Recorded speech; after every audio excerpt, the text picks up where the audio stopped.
So first things first. In the beginning, God created the heavens and the earth. But in the beginning, God created. So, if we're looking at who God is a creator. God is a creator. And God created the heavens and the earth. Okay? And so what I think is going to be a key characteristic of being God for a day is immense creativity. Right? And you might think, well, Bruce had all of that. He had all this power, and he was sort of doing miracles and all of that jazz, right? But really, what that comes down to is this power to create. And I think that's, if we were going to be God for a day, we would have immense creative power, immense creativity just flowing through us. Because in the beginning, God created the heavens and the earth. And I want to talk just a minute about the heavens and the earth and about the way this creation story is told in the Bible. Because it talks about God created the heavens and the earth.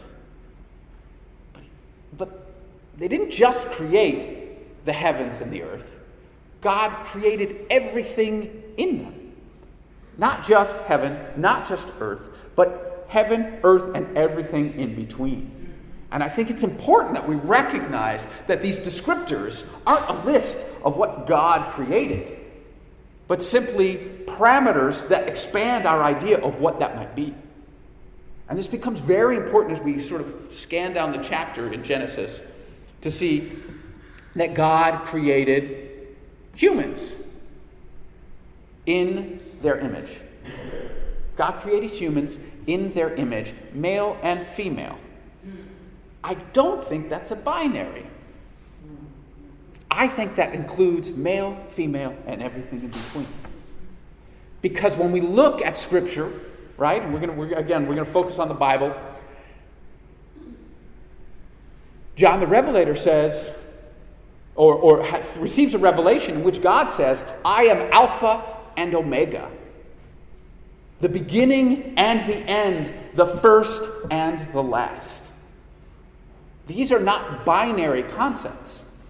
These are inclusive concepts.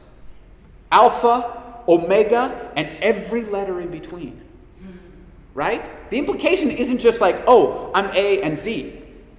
No.